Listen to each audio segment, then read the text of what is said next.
Good morning everyone student. आज का topic हमारा दो चर वाले रैखिक समीकरण योग। आज हम लोग एक्सरसाइज 3.2 को सॉल्व करेंगे। आइए पहला क्वेश्चन देखते हैं क्या है। रैखिक समीकरण के योग बनाइए। यहाँ पर हमें रैखिक समीकरण के योग बनाना है और ग्राफी विधि से हल करना है और हमें इसे ग्राफ के द्वारा हल करना है। अभी जो पहले वीडियो लेके आया था मैं, उसमें मैंने आपको योग बनाना सिखाया था, लेकिन ग्राफ विधि नहीं बताई थी।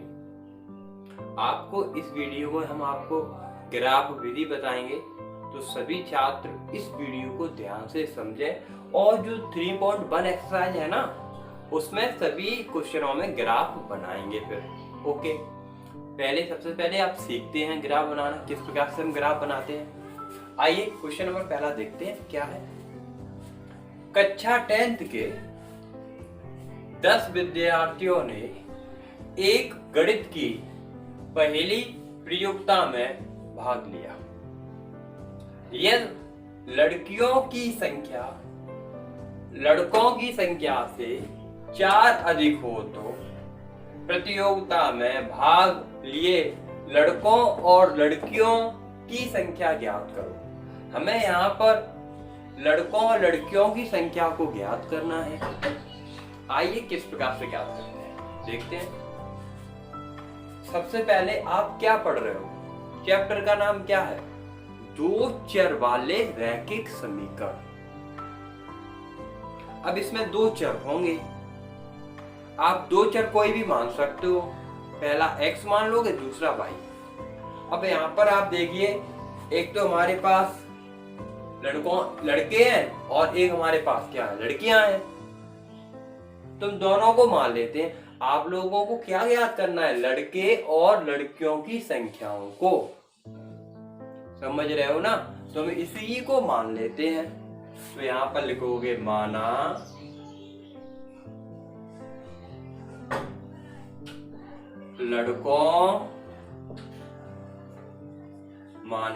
लड़कों की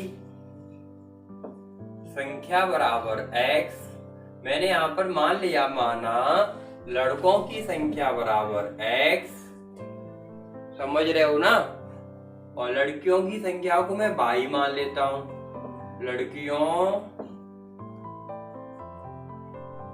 की संख्या बराबर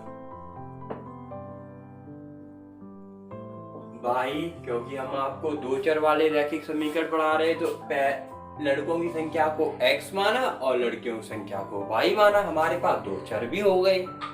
हमें इन दोनों की संख्याओं को ज्ञात भी करना है। देखो लिखा है ना, लड़कों और लड़कियों की संख्या ज्ञात करो। तो मैंने दोनों को मान लिया। मैं मालूम ही नहीं है कितने लड़के हैं और कितनी लड़कियां हैं, तो भाई जो मालूम नहीं उसे मान लो। अब लड़कियों की संख्या तो x मान ली और लड़कों की संख्या तो मैंने x मान लिया और लड़कियों की संख्या को मैंने y मान लिया। अब देख, पढ़ते हैं सवाल को फिर से एक बार। देखो, एक बात आप दिमाग में भर लो, जब तक आप क्वेश्चन को अच्छी तरीके से नहीं समझोगे, हल भी नहीं कर पाओगे। देखते क्या कह रहा है क्वेश्चन। कक्षा 10th के 10 विद्यार्थियों ने, अब हमारे पास कुल विद्यार्थी कितने हैं? अब यहां डाल लेते प्रथम प्रश्नानुसार।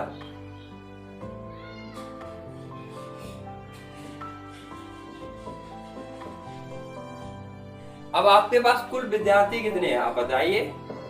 सभी छात्रों को मालूम है कुल विद्यार्थी हैं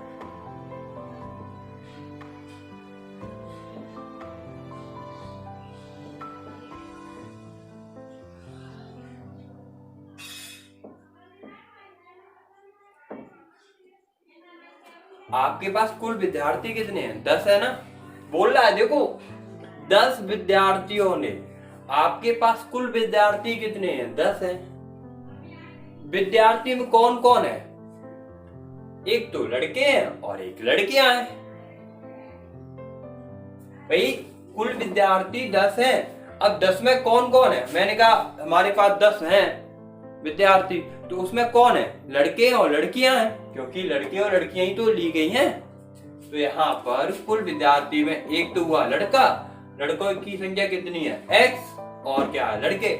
ऐसे मैंने कहा, आपको समझा रहा हूं, मैंने कहा हमारे पास 10 विद्यार्थी हैं, मैंने कहा उसमें 7 लड़के हैं, तो लड़कियां कितनी होंगी 7। तुमने कहा 7 लड़के हैं तो 3 लड़कियां हो जाएंगी, 7 + 3 = 10।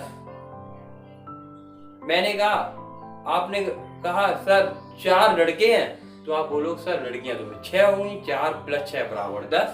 इसी प्रकार से हमारे यहाँ पर लड़कों की संख्या कितनी है, x है, प्लस जोड़ते हैं, कुल आ रहा है ना, ऐड कर देते हैं प्लस, लड़कों की संख्या कितनी है यहाँ पर y है, तो मैंने इन दोनों को जोड़कर लड़कों और लड़कियों की संख्या को जोड़ के कितने हैं हमारे पास कुल विद्यार्थी 10 है। समझ रहे हो, ये समझ में आया सभी छात्रों को। आपके पास लड़के प्लस लड़कियों को जोड़कर ही तो 10 विद्यार्थी हो रहे हैं। अब आप 10th क्लास में पढ़ रहे हो, मान लो 10th A सेक्शन ले लो या B ले लो या C ले लो। अब आप कैसे काउंट करते हो, आप पहले लड़कों की संख्या ऐड जो काउंट कर लोगे, उसके बाद लड़कियों की संख्या काउंट करोगे, फिर दोनों को इकट्ठा करके बोलोगे सर हमारे में इतने विद्यार्थी हैं। इसी प्रकार से लड़के प्लस लड़कियां बराबर कुल विद्यार्थी। तो इसे हम समीकरण 1 का नाम देता हूं, समीकरण 1। अब द्वितीय प्रश्नानुसार देखिए, आप यहाँ पर पढ़िए, यदि लड़कियों की संख्या लड़कों की संख्या से 4 अधिक है। देखो यहाँ पर कह रहा ना, यदि लड़कियों की संख्या लड़कों की संख्या से 4 अधिक है, तो यहाँ पर ये क्लियर हुआ कौन अधिक है, लड़कियां अधिक हैं लड़कों से 4। देखिए, तो आप क्या लिखोगे द्वितीय प्रश्नानुसार में, एक तरफ डाल लो लड़कों की संख्या, लड़कों की संख्या, समझना सभी छात्र, एक तरफ डाल लो लड़कियों की संख्या, लड़कियों की संख्या। अब देखिए, अब आप लोग ध्यान से समझना सभी छात्र, यहाँ पर वो क्या बोल रहा है, लड़कियों की संख्या लड़कों की संख्या से 4 अधिक है। जो लड़कियां है ना, लड़कों से कितनी अधिक है 4, तो लड़कों में 4 ऐड कर दोगे। आप लड़कियों में ऐड 4 नहीं करना, लड़कों में होगा। क्यों होगा आपको बताता हूं। ऐसे माना मैंने लड़कों की संख्या 3 है, 3 में 4 ऐड करोगे, 4 और 3 क्या होता है 7, तो लड़कियों की संख्या कितनी हो जाएगी फिर 7। देखो 4 अधिक हुई ना, फिर समझ रहे हो, मैंने कहा लड़कों की संख्या 3 है, 3 में 4 ऐड करो, 4 और 3 7, तो यहाँ पर क्या लिखा है लड़कियों की संख्या, तो लड़कियों की संख्या क्या हो जाएगी 7। अब बताइए लड़कों की संख्या क्या हमारे पास, क्या माना था मैंने, लड़कों की संख्या को x माना था, यहाँ पर लिखोगे x + 4 बराबर लड़कियों की संख्या को मैंने क्या माना था y।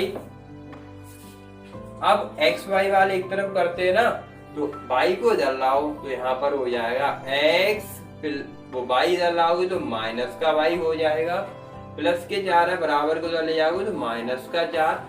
समीकरण नंबर 2 प्राप्त होता है हमारे पास। देखिए समीकरण 1 और 2 प्राप्त हुआ, तो उसने क्या कहा रैखिक समीकरण का योग, तो हमारे पास रैखिक समीकरण का योग प्राप्त हो गया। देखो समीकरण 1 और 2 ये रैखिक समीकरण के योग होते हैं।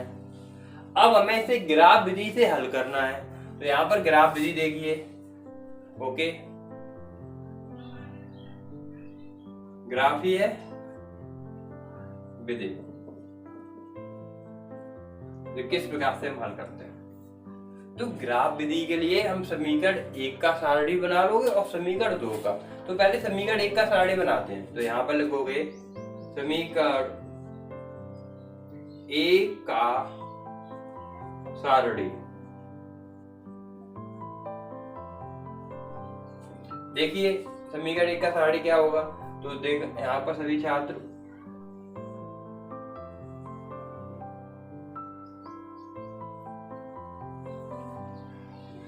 देखो किस प्रकार से हम बनाते हैं सारणी, सभी छात्र ध्यान समझोगे। यहाँ पर आपको मालूम है दो चर हैं, एक x और एक y। यहाँ पर लिख लो x और यहाँ लिख लो आप y। ओके, सभी छात्र ध्यान से समझना। अब आप लोग बताइए, x और y लिख लिया ना। समीकरण एक को देखो, समीकरण एक आपके पास ये है ना। अगर मान लो आप जो x और y के मान आप अपने मन से रखोगे इसमें, देखिए अगर मैं x बराबर 0 ले लूं, x का मान क्या ले लूं 0। अगर मैं यहाँ पर x की जगह पे 0 रखूं, यहाँ पर हल कर रहा हूं, अगर मैं x की जगह पे 0 रखूंगा तो y का मान क्या आएगा 10 आ जाएगा। देखो किस प्रकार से, आप x की जगह यहाँ 0 रखोगे प्लस y बराबर 10, तो y बराबर क्या हो गया 10। ओके, इसे लिखोगे नहीं आप लोग, ठीक है। अब इसे भी नोट कर लो, नहीं गलत हो जाएगा, ठीक है। या करना चाहते हो रफ्तार में से कर सकते हो। अब y का मान क्या है आपके पास 10, तो आप लिख दोगे यहाँ y की जगह पे 10। ओके, अगर मैं यहाँ पर y बराबर 0 ले लूं, अगर मैं यहाँ पर y बराबर 0 लेता हूं, x का मान कब क्या होगा तब, देखो x, अब y की जगह पे 0 रख रहे हो ना, बराबर 10, तो x बराबर भी 10 आ जाएगा, तो x का मान क्या हो जाएगा आपके पास 10। देखो दो मान लिया करो, एक x बराबर 0 ले लो, एक y बराबर 0 ले लो। जब मैं समीकरण एक में x की जगह पे 0 रखूंगा तो y बराबर 10 आएगा। देखो x की जगह पे 0 रखा तो y का मान क्या आया 10, जब y बराबर 0 रखा तो x का मान क्या आया 10।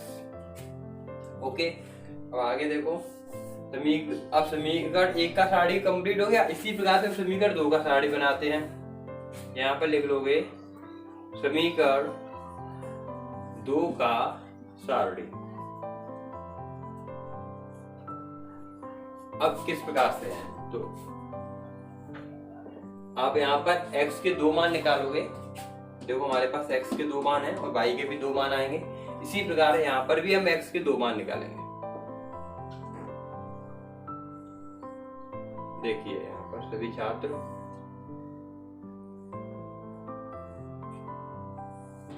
यहाँ x लिख लो और यहाँ पर y। अब देखना सभी छात्र, अगर मैं यहाँ x बराबर 0 रखूंगा, मान लो x बराबर, अब समीकरण दो ले रहे हो ना, अगर मैं यहाँ x की जगह पे 0 रख दूंगा तो बताइए माइनस का y बराबर -4। भाई ये तो x 0 हो जाएगा। देखो पहले आपको यहाँ x की जगह पे 0 रखो, 0 माइनस का y बराबर -4, ठीक है। अब हमारे पास क्या है, माइनस का y बराबर -4, माइनस से माइनस हट जाएगा तो y बराबर क्या आ जाएगा 4। समझ में आया। देखो x की जगह पे 0 रखोगे ना, जब x की जगह पे 0 रखोगे तो फिर y का मान आएगा। अब जब x 0 हो जाएगा तो माइनस का y बचेगा, माइनस से माइनस हट जाएगा तो y बराबर 4। अब इसमें y की जगह पे 0 रख रहा हूं मैं। जब y बराबर 0 रखोगे, एक x बराबर 0 रख लो, एक y बराबर 0 रख लो। जब y बराबर 0 रख रहा हूं, इसमें रखो देखो x माइनस का y की जगह क्या रखोगे 0 बराबर माइनस का 4, तो यहाँ पर बचा x बराबर 0 हट जाएगा माइनस का 4, तो x का मान क्या आएगा -4। इसे हटा देता हूं। यहाँ पर देखो समीकरण एक का सारणी कंप्लीट हुआ, समीकरण दो का।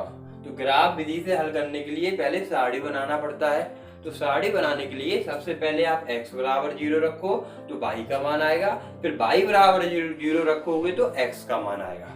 इसी प्रकार से समीकरण दो में भी x बराबर 0 रखोगे तो y बराबर आ जाएगा, जब y बराबर 0 रखोगे तो x बराबर आएगा। अब देखते हैं किस प्रकार से ग्राफ बनाते हैं। आप एक ग्राफ वाली कॉपी आती है, आप उसे खरीद सकते हो मार्केट जाके, अभी मिल रही हो तो आप ले सकते हो, ठीक है। यहाँ पर मेरे पास ग्राफ नहीं है तो मैं आपको ग्राफ से बताता हूँ, इसलिए आपको बोर्ड पे बताऊंगा मैं किस प्रकार से हम ग्राफ बनाएंगे, ठीक है। तो इसे आप नोट कर लो, ठीक है। मैं इसे साफ कर रहा हूँ।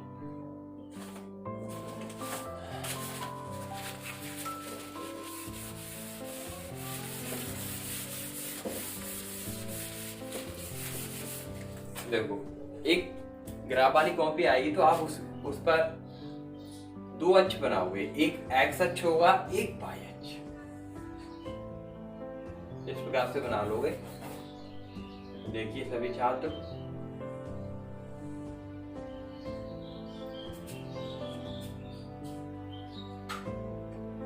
ठीक है, ये हमारा हो गया YH और ये होता है X, ठीक है, समझ रहे हो। ये Y, मान लो ये Y ऊपर आपको मालूम पॉजिटिव होता है और तो नीचे Y क्या होता है, नेगेटिव होता है, ठीक है। और इधर X पॉजिटिव होता है और इधर X क्या होता है हमारा, नेगेटिव। यहाँ पर वैल्यू दोनों 0 0 होते हैं, X का भी मान 0 और Y का भी मान 0। ओके, अब देखो सभी छात्र, अब यहाँ पर देखिए, पहले x का मान यहाँ मैं बिंदु भी बना सकता हूँ भाई। ये x का मान क्या है 0, तो y का मान क्या है 10 है, ठीक है। और यहाँ पर देख लो y का वो x का मान क्या है 10 है, तो y का मान क्या है यहाँ पर 0। इसमें भी देख लो x का मान 0 है, y का मान क्या है 4 है, और यहाँ पर देख लो x का मान -4 है, y का मान 0। अब आपको मालूम पड़ा 0 10 है, 10 0 0 4 है, -4 0, तो आपको मालूम पड़ा इसमें हाईएस्ट x का मान क्या है हमारे पास 10 है, और हाईएस्ट और y का मान भी क्या है इसमें 10 है।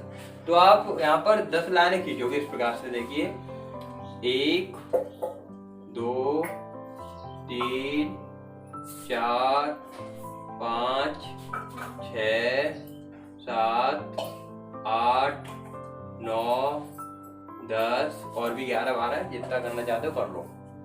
सेम इधर -1 -2 -3 -4 -5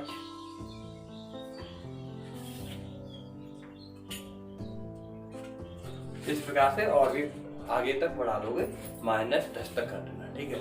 अब देखिए, और y पर भी इस प्रकार से करोगे, ऊपर पॉजिटिव होता है ना तो पॉजिटिव कर लो, 1 2 3 4 5 6 7 8, इसे मैं हटा देता हूँ, इससे क्लियर हो जाएगा।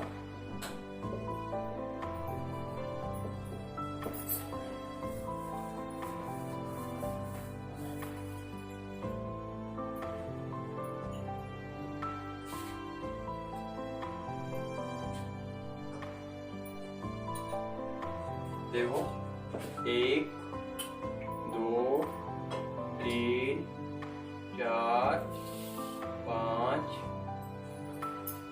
और 6 7 8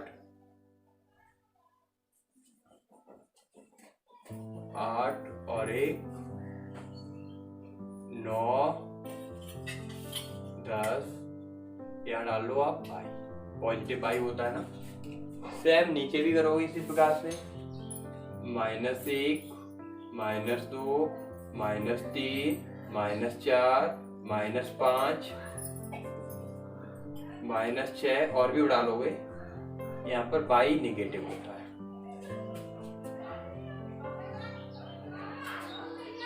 अब देखिए आगे यहाँ पर सभी छात्र, अब यहाँ जो समीकरण 1 को देखिए, अब समीकरण 1 के बिंदु क्या है हमारे पास, एक तो 0 आया है और एक 10 आया है। देखिए x का मान क्या है यहाँ पर 0 है और y का मान क्या है 10 है। तो आपको मालूम है x पर क्या चलना है 0 0 चलोगे तो आप यहीं रहोगे, y पे क्या चलोगे 10, तो y पर जब 10 चलोगे, 10 क्या है पॉजिटिव है, जब 10 पॉजिटिव है तो ऊपर चलना पड़ेगा, तो y बराबर 10 है ना, तो जब y बराबर 10 है तो ऊपर जाओगे, यानी 1 2 3 4 5 6 7 8 9 10 यहाँ पर आ जाओगे। देखिए सभी छात्र, जब x बराबर 0 चलाना तो यहाँ रहे आप, y बराबर, मैंने कहा x बराबर 0 चलना, 0 चलो तो आप जिस जगह पे हो वहीं तो रहोगे। y बराबर क्या चलना है 10, तो y बराबर 10 चलोगे, वो भी कैसा है पॉजिटिव है ना, तो पॉजिटिव कहाँ चलते हैं ऊपर। देखिए 1 2 3 10 यहाँ पर आ जाओगे, तो ये आपके बिंदु क्या है बोलो 0, 10। ओके, अब सेकंड नंबर देखो, अब क्या चलना है आपको 10, 0 10, 0। तो 10 क्या है हमारा, ये पॉजिटिव है। वो भी देखो, ये x का होता है, ये y होता है, ये x होता है, ये y, पहला x और दूसरा y। तो x पे क्या चलना है 10, और वो भी क्या है पॉजिटिव। देखो 1 2 3 4 5 6 7 8 9 10, यहाँ आ जाओगे ना। और y बराबर क्या चलना है 0। जब y बराबर 0 जाना है, अब 0 चलना है तो आप यहीं रहोगे, 0 मिस होता कुछ नहीं, आप क्या रहे यहाँ पर। तो इसके बिंदु क्या हो गए आपके, बताओ 10,0। ओके, आप यहाँ से एक ये बिंदु आया, एक ये बिंदु आया। देखो समीकरण 1 से यही तो दो बिंदु आए ना, तो इन दोनों बिंदुओं को आप मिला लोगे इस प्रकार से। यहां डाल देना, ये समीकरण 1 है, ये क्या है आपके पास समीकरण 1। इसी प्रकार से आप समीकरण 2 में कार्य करना पड़ेगा।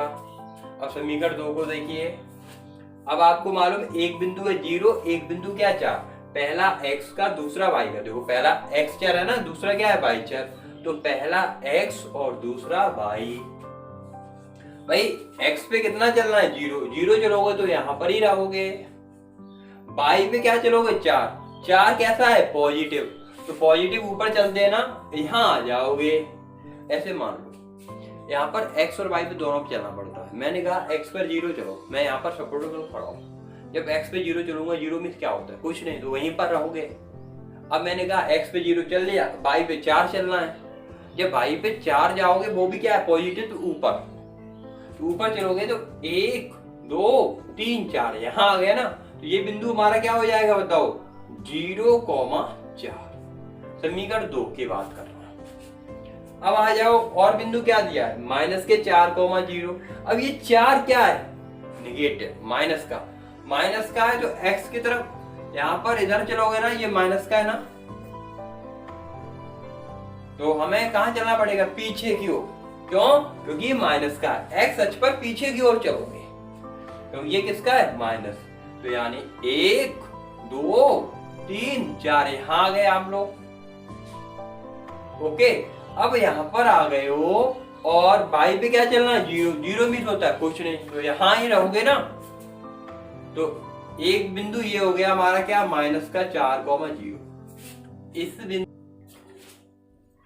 अब इन दोनों बिंदुओं को हम मिला लेते हैं। देखिए किस प्रकार से, आप यहाँ पर 4,0 और 0,4 को मिला लोगे, ठीक है, और मिलाकर इन्हें आगे बढ़ाओगे इस प्रकार से।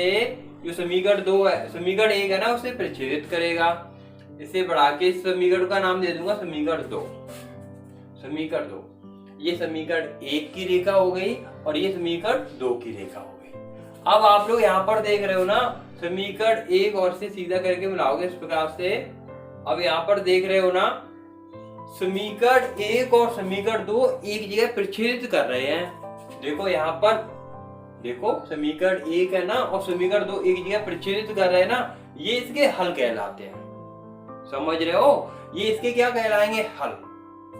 तो यहाँ पर समीकरण 1 और समीकरण 2 जिस जगह प्रच्छेदित करते हैं वो इसके हल कहलाते हैं।